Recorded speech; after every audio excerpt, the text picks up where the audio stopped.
Jackson, Bah, ini sejarah panjang nih perjalanan anak-anak POP mulai dari Banjarwangi hingga ke luar negeri nih. Gimana nih Bah pertama kali anak-anak nih? Eh, Sebenarnya udah banyak diceritain sih, Ya. coba secara singkatnya, yaitu ada pertemuan di sekolah. Kebetulan saya jadi guru BPBK, mereka kebetulan jadi dianggap kesakitan karena sering masuk ke ruang BPBK. Tapi sebenarnya mereka memiliki kemampuan yang mungkin tidak terbaca oleh yang lain.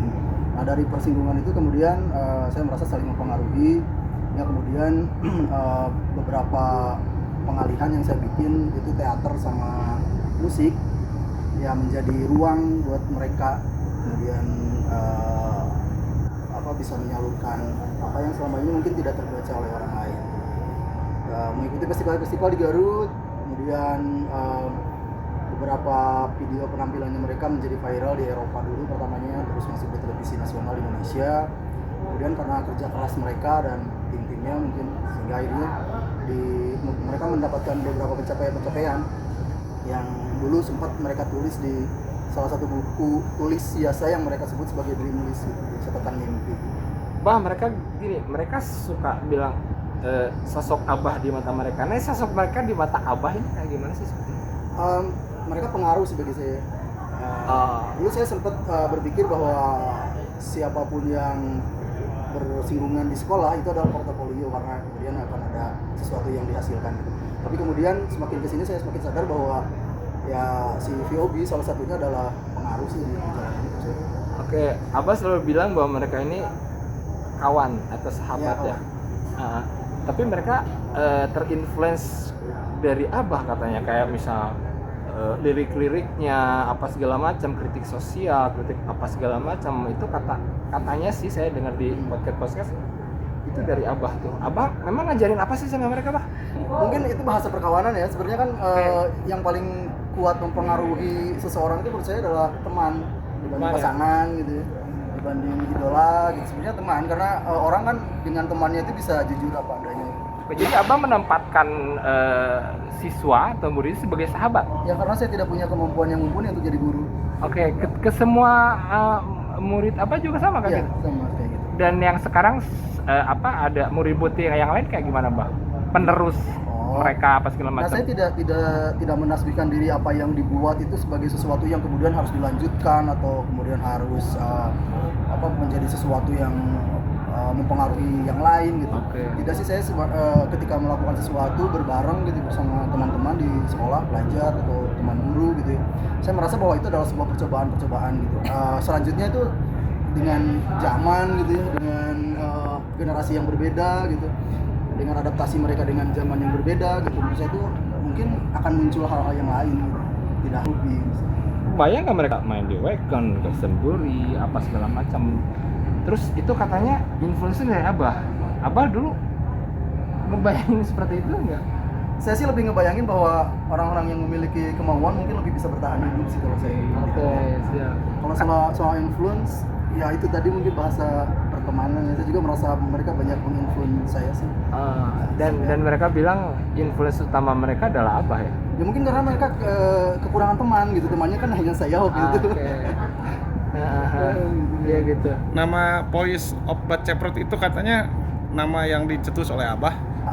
Sebenarnya itu lebih ke apa ya, kayak tiba-tiba terlontar karena merefleksikan sifat mereka gitu, yang rebel di usia segitu, udah rebel, udah cerewet gitu. Terus cuman waktu itu seangkatan saya menganggapnya bahwa omongan-omongan seperti gitu tuh melantur, kalau saya membahasakannya sih meracau gitu. Nah, saya justru merasa bahwa meracau itu adalah antitesis dari obrolan yang normatif gitu. Obrolan yang normatif atau terstruktur cenderung kan membakukan arah gitu ya. Sementara obrolan yang meracau gitu dia bisa lebih jujur dan kemanapun gitu. Sepemberontak apa mereka sih? Berani mempertanyakan sesuatu yang tidak dipertanyakan oleh orang lain. Bagi saya tuh setiap orang yang berani bertanya, menurut saya itu adalah pemberontak. Karena sejak kecil penyakit besar pendidikan di Indonesia adalah memangkas hak anak untuk bertanya. Anak sejak kecil dilatih untuk menjawab. Kita kan dari kecil tuh dilatih untuk menjawab soal-soal gitu. Padahal hak anak itu adalah bertanya, hak orang dewasa itu harus mampu menjawab. Dibalik, guru yang bertanya, murid yang menjawab. Guru tuh jadi kerdil gitu, ya murid dipaksa gitu di usia kecil untuk menjawab, ya tidak akan jadi besar gitu. Dan kritik utama mereka awalnya dari situ ya? Pendidikan kebetulan. Pada pendidikan ya?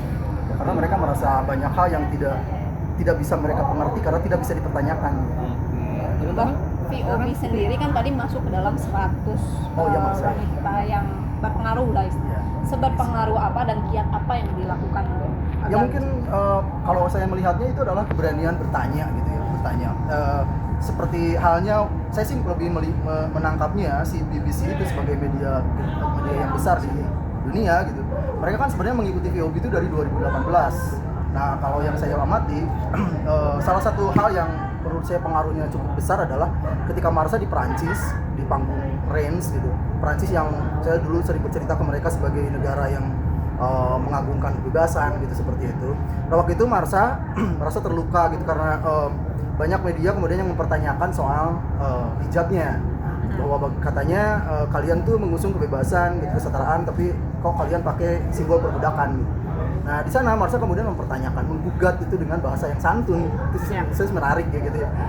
Saya datang ke sini untuk bermain musik dan memperkenalkan karya saya, bukan untuk fashion show gitu. Jadi bagi saya hijab yang saya pakai adalah simbol dari perdamaian dan keindahan dan kecantikan gitu. Nah, menurut saya itu adalah jawaban yang menohok yang lahir dari keberanian mereka bertanya, mempertanyakan. Tanpa berani mempertanyakan gitu, mereka akan silau dengan nama besar Eropa gitu. Saya ada di tempat kebebasan nih, berani-beraninya saya ngomongin soal itu kan, tapi mereka enggak, mereka lepas dari itu. Dan menurut saya itu jejak Marsa itu menurut saya dilihat di dunia sejak saat itu menurut saya. Oke, nuhun Bah. Sami-sami.